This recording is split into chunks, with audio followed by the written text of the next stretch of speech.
Hey there, welcome to the Mobility Shop Live. I'm Justin. I'm here at the Mobility Shop. This is video number 1 in a 4-part series called Recovery Made Easy. So you are having a hip or knee replacement surgery. You've scheduled it. It's maybe months, if not potentially years in the future, or you're very close to your surgery, or you're post-op. Regardless of what stage you're in, these are basically, this is video number 1. We're going to look at the 3 secrets of how to maximize your recovery and get a speedy recovery. So before we get, we'll get started right away. So thanks for joining me. First secret or first tip is Prehab. So the Prehab is sort of the probably the most overlooked part of your rehab or of your recovery, and what that is essentially it's all the work that you do leading up to your surgery. So I was talking with a lady actually earlier today here at the Mobility Shop. She is going in for surgery in the next couple of days, I think next week at some point. She was here getting some different things, but basically she scheduled her surgery about a year ago.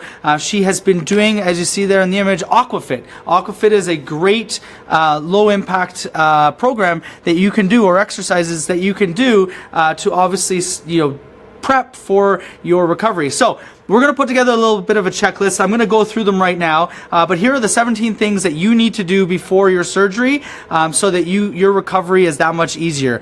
So the first is lose weight. So the way to lose weight is obviously through exercise, low impact exercise like Aquafit and other exercises. You want to obviously address the joint pain. You want to reduce inflammation, and so low impact exercises obviously are great. So building the muscle strength, building the range of motion in the joints is definitely key. And there's a stat out there that every pound of weight increases or causes 3 pounds of pressure on the joint. So definitely, if you're able to lose weight, that's definitely key. Number 2 is, and this is, I guess, goes without saying, quit smoking, because nicotine can slow recovery and cause complications. So obviously you want to look at quitting smoking. Number 3 is stretch. You'll probably be given some exercise, and different tips around how to stretch your muscles. We can also provide that type of advice as well through Recovery Made Easy, but definitely stretching is key. So right immediately, sort of for your post-recovery is find a driver. Obviously you need someone to be able to drive you around. You want to check your medications. Number 5, 6 is you want to start any newly prescribed medications, because if you need to start them in preparation for surgery, such as iron supplements and other preventative which can prevent post-surgical anemia. You want to simplify your nighttime. So number 7 is simplify your nighttime. So move your bed to a ground floor. You want to basically avoid stairs, different levels, things that would be too difficult. You want to, number 8, this is an interesting one. You want to bank your blood. Obviously, you're encouraged to bank your blood so that if it's needed in a transfusion. Number 9 is be ready to use hot and cold therapies. So get a heating pad, ice pack, so you're ready to use heat or ice therapy to relieve pain after your surgery. Number 10 is plan for ergonomic sitting. Make sure you have a firm chair with arms and a high seat to sit in after surgery. Number 11 is install railings. So wall railings can be helpful on stairwells, as well, in the bathroom next to the toilet and tub. Number 12 is plan for safe sitting in the bathroom. So get a shower chair, toilet seat. We'll talk a little bit about that. And then number 13 is learn to use walking aids. We'll talk about that. 14, invest in reaching aids. 15, rearrange commonly used items. 16, remove rugs and cords. And 17, stock up on items that you're going to need. So we're looking at Prehab. Prehab, there's a lot of different things. That's a quick little checklist that we will provide to you in the bottom. There will be resources available to you. So Prehab is, there's a bit of things that you want to take into consideration, right immediately before your operation, your hip or knee replacement surgery. But prehab as well, talking about the number one and I think number 2 or 3, obviously losing weight, exercising, low impact exercises are great. Obviously reducing your weight, the ability for you to strengthen your joints, stretching your joints prior to your surgery will only aid in the recovery. We're speaking with a gentleman a couple weeks ago. He was a runner his entire life. He was quite in shape. Obviously he was going in for a double knee surgery, replacement surgery. He mentioned, his recovery, and even the physicians mentioned how speedy his recovery was because he was exercising, even though he was reduced, his running was reduced significantly prior, the year or two prior to his surgery, and that's why he was getting the surgery. The fact that his muscle strength, his core strength, his flexibility, he still maintained that right up to the day of his surgery, that aided in his speedy recovery, and he was discharged from the hospital within a day or two, I think about 3 days, so fairly quickly. His recovery was very speedy. So the whole idea of prehab is to maximize your recovery and to shorten the time that it will take for your recovery. So want to look at, that's secret number 1 is prehab.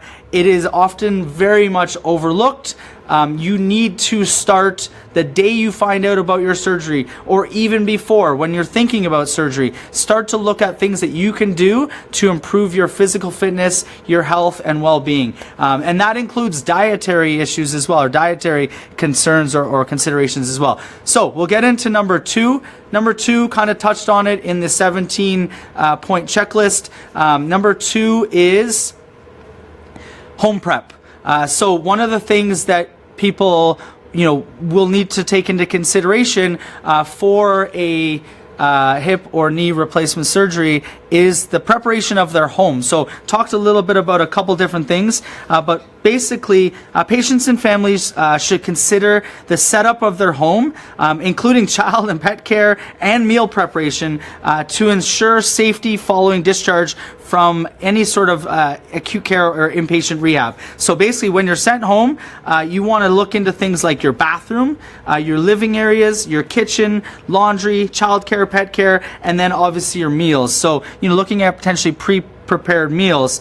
So some of the different things, talking about bathrooms, so accessibility, removing carpets and rugs and different things of that nature. Not necessarily removing carpet, but removing any sort of tripping hazards or small little mats and stuff like that. Same within your living areas.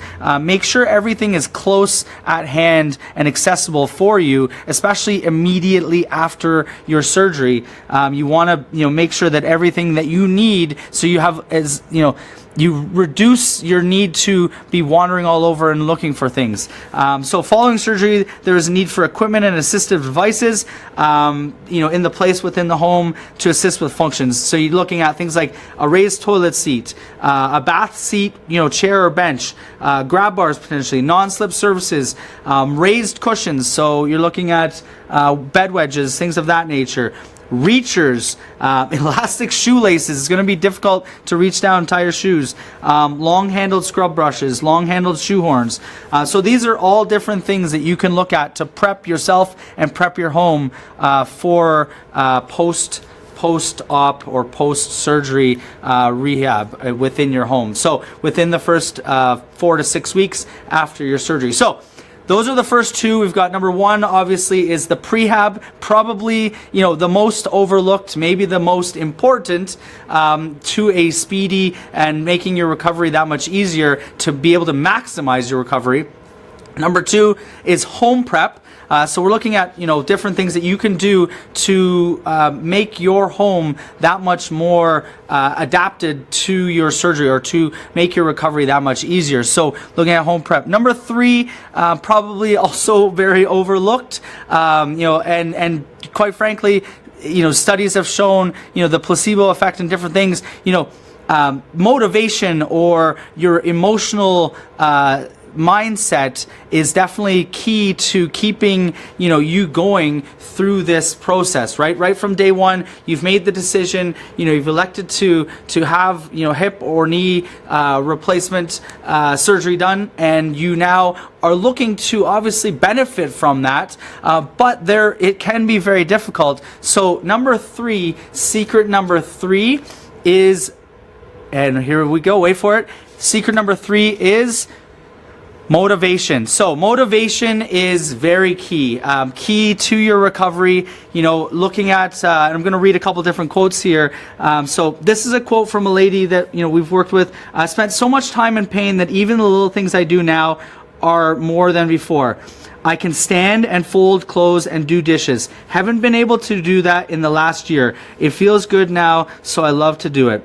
Right? So little things that you're going to achieve or accomplish over time. Here's another one. I had my left hip done 11 months ago and the right one 4 months ago. I don't even notice them now. So obviously a speedy recovery, aids in their mindset. So knowing that the end goal that you're trying to accomplish is there and that other people have done it will definitely motivate you. I think another one, I can't recommend hip replacement too strongly. For me, after having both total hip replacements this past year, 9 months apart, it's been nearly a miracle. I am pain-free in my hips and able to do things I could not do for years. So knowing that you have something, you need to internally motivate yourself as well. Knowing that the goal is to, this is a new lease on life.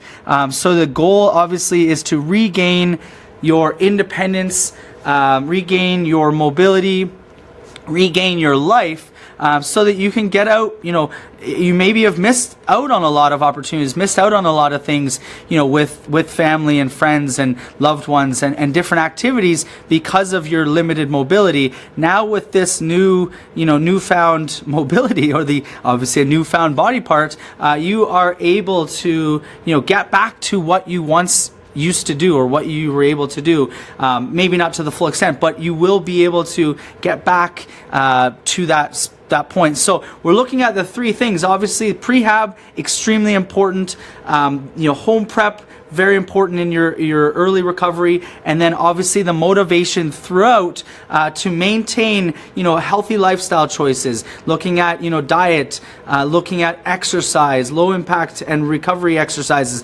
Obviously physiotherapy is extremely important, so making sure you get to a physio. Again, I was speaking with a lady probably about 2 weeks ago, and she had mentioned that they recommended that she was going to have to do 2 physio sessions per week. She was wondering, how was she going to get to those physio clinic sessions? So it's going to be very difficult. So obviously you need to get to your physio appointments, but if you can do other activities and motivate yourself to do continuous activities every single day, it's only going to help you in the long run and allow you to maximize your recovery and maximize the outcome of your hip or knee replacement. So your total hip replacement or total knee replacement. So with that being said, thank you very much for joining me. This has been video number 1 in a 4-part series, Recovery Made Easy, where we are looking at basically hip and knee surgery replacement recovery. So be sure to check out video number 2 as we look at the 3 myths,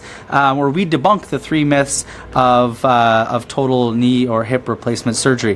Thanks again, and have yourselves